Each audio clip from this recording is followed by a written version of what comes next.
Hello friends, आज हम शुरू करेंगे नेक्स्ट प्रश्नावली 3.1। इसमें पहला क्वेश्चन है, आफ्ताब अपनी पुत्री से कहता है 7 वर्ष पूर्व मैं तुमसे 7 गुनी आयु का था।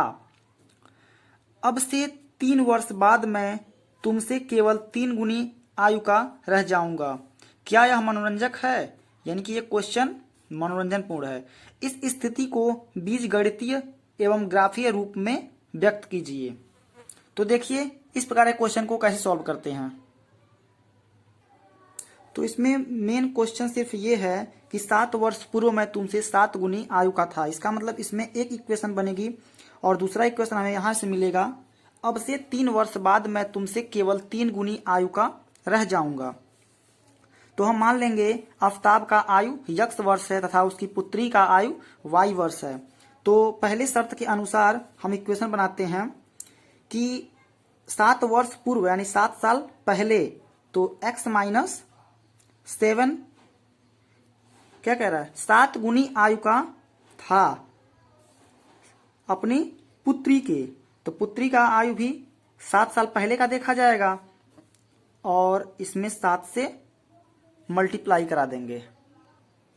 यहां पर लिखा हुआ है 7 गुनी, यानी कि पुत्री की आयु का 7 गुना था, इसलिए हम यहां 7 से मल्टीप्लाई करा देंगे। तो हमें मिल गया 0। इक्वेशन फर्स्ट मिल गया हमें पहले शर्त से।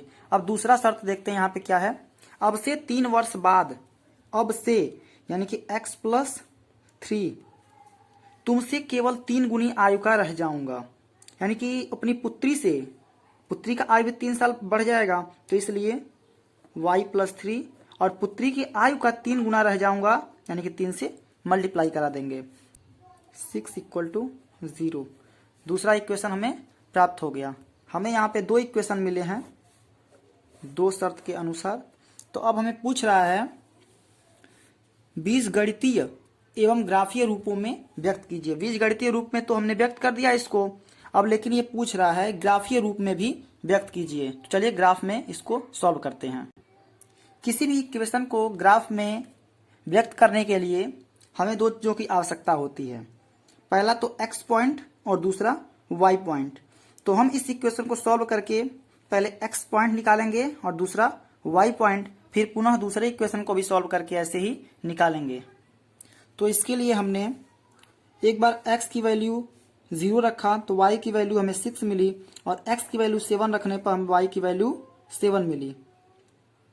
तो इसी प्रकार से अब दूसरे इक्वेशन को भी सॉल्व किया और इसकी वैल्यू फाइंड आउट कर ली। अब हम इन दोनों वैल्यू के सहारे हम एक ग्राफ खींचेंगे, जो ग्राफ पेज पे देखिए किस प्रकार से। तो हमें ग्राफ कैसे खींचना होता है, देखिए यह हमारा x एक्सिस है और ये हमारा y एक्सिस है। x एक्सिस पे पॉजिटिव साइड में x होता है और दूसरे को x डैश बोलते हैं, और y एक्सिस में पॉजिटिव को y बोलते हैं और नेगेटिव एक्सिस को y डैश बोलते हैं। और देखिए लाइन इसमें खींची हुई है, एक ग्राफ पेज है और इसमें हमने वैल्यू लिख दिया है। अब जो हमने इक्वेशन सॉल्व किया है उसमें से इस वैल्यू से मैच कराएंगे। तो देखिए कैसे। पहली x की वैल्यू हमारी 0 है और y की वैल्यू 6 है, दोनों प्लस हैं, तो x पे यहाँ 0 हो गया और y पे हमारी 6, यानी कि यहाँ पे। तो ये हमारा जो पॉइंट है 0,6 है। 0,6 क्यों लिखा गया है? क्योंकि किसी भी ग्राफ में जब हम निरूपण करते हैं x और y का, तो हमें पहले x लिखना होता है और देन y लिखना होता है। तो किसी भी एंगल में इसको लिखेंगे तो पहले हम x की वैल्यू लिखेंगे और फिर हम y की वैल्यू लिखेंगे। तो इसी प्रकार दूसरी वैल्यू हमारी है, देखिए 7 और 7, यानी x पे भी 7 है और y पे भी 7 है। तो x पे 7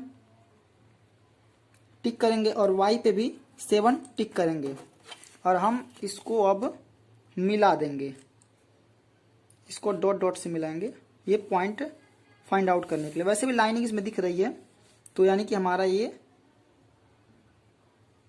होगा। तो ये हमारा पॉइंट क्या हुआ 7,7। अब हमारा इक्वेशन का जो लाइन है ये कुछ इस तरह का होगा। तो अब हम कह सकते हैं कि ये जो लाइन है ये कौन सा इक्वेशन का है, x minus 7y plus 48 equal to 0 line है। तो दूसरी लाइन बनाने के लिए क्या करेंगे कि हम इसमें अब देखेंगे कि दूसरा इक्वेशन में x की वैल्यू 0 और y की वैल्यू -2। तो हम देखिए ग्राफ के अंदर इस वैल्यू को पुट करते हैं, x की वैल्यू 0 और y की वैल्यू -2 है। तो यहाँ पर होगा x की वैल्यू 0 और y की वैल्यू -2, ये पॉइंट मिल गया। और दूसरा पॉइंट है 6,0 यानी कि x की वैल्यू 6 और y की वैल्यू 0। x की वैल्यू 6 है और y की वैल्यू 0 है। तो ये हमारा पॉइंट है 6,0। अब ये जो हमारी इक्वेशन प्राप्त हुआ है सेम लाइन पे ही प्राप्त हुआ है। तो यहाँ से लेकर के यहाँ तक ये जो लाइन है हमारी क्या कहलाएगी, कौन सा इक्वेशन है ये, x minus 3y minus 6 equal to 0। ये हमारा हो गया ग्राफीय निरूपण। और जो हमने यहाँ पे इक्वेशन सॉल्व किया था, देखिए ये हो गया हमारा बीजगणितीय निरूपण। तो इस प्रकार से हम क्वेश्चन को, पहला क्वेश्चन हमने सॉल्व कर लिया, ग्राफीय निरूपण भी मैंने दिखा दिया और बीजगणितीय निरूपण भी दिखा दिया। अब हम बढ़ते हैं अगले क्वेश्चन की तरफ। नेक्स्ट क्वेश्चन में दिया हुआ है, क्रिकेट टीम के एक कोच ने 3900 रुपये में 3 बल्ले और 6 गेंद खरीदी। बाद में उसने एक और बल्ला तथा उसी प्रकार की 3 गेंदें 1300 रुपये में खरीदी। इस स्थिति को बीजगणितीय तथा ज्यामितीय रूपों में व्यक्त कीजिए। ज्यामितीय रूप का मतलब ये होता है ग्राफीय रूप में व्यक्त कीजिए। तो चलिए इस प्रकार के क्वेश्चन को सॉल्व करते हैं। तो हम क्या करेंगे, इस प्रकार के क्वेश्चन को सॉल्व करने के लिए, माना एक बल्ले की कीमत x रुपया है तथा एक गेंद की कीमत y रुपये है। तो इसमें लिखा हुआ है 3 बल्ले यानी कि 3x और दूसरा है 6 गेंद, तो प्लस 6y कितने रुपए का है, 3900 रुपये का। तो एक इक्वेशन हमें यहां से प्राप्त होगा। और दूसरा कह रहा है बाद में उसने एक बल्ला और खरीदा यानी कि x और इसी प्रकार की 3 गेंद खरीदी यानी कि 3y इज इक्वल टू हो जाएगा, ये हमारा दूसरा इक्वेशन प्राप्त हो गया।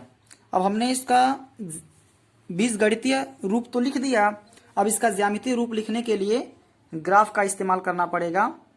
तो आप जिस प्रकार मैंने पहले क्वेश्चन में सॉल्व किया आप उसी प्रकार से सॉल्व कर सकते हैं x और y की वैल्यू फाइंड आउट करके। अब हम सॉल्व करेंगे थर्ड नंबर क्वेश्चन। इसमें लिखा हुआ है 2 केजी सेब और 1 केजी अंगूर का मूल्य किसी दिन 160 रुपये था। 1 महीने बाद 4 केजी सेब और 2 केजी अंगूर का मूल्य 300 रुपये हो जाता है।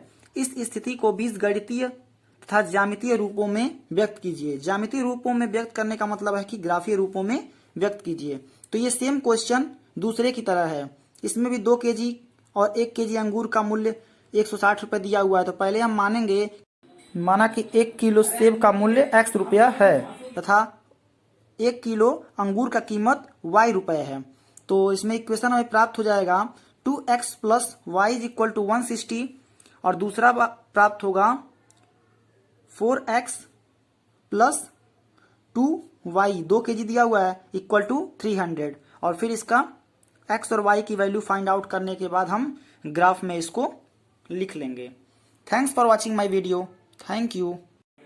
यदि आपको पिछले लेसन की वीडियो चाहिए तो आप डिस्क्रिप्शन चेक कर सकते हैं। यदि कोई क्वेश्चन में दिक्कत आती है तो डिस्क्रिप्शन में आपको एक व्हाट्सएप के ग्रुप का लिंक मिल जाएगा, वहाँ से आप ग्रुप पे ऐड होकर के कोई भी क्वेश्चन पूछ सकते हैं। Thank you.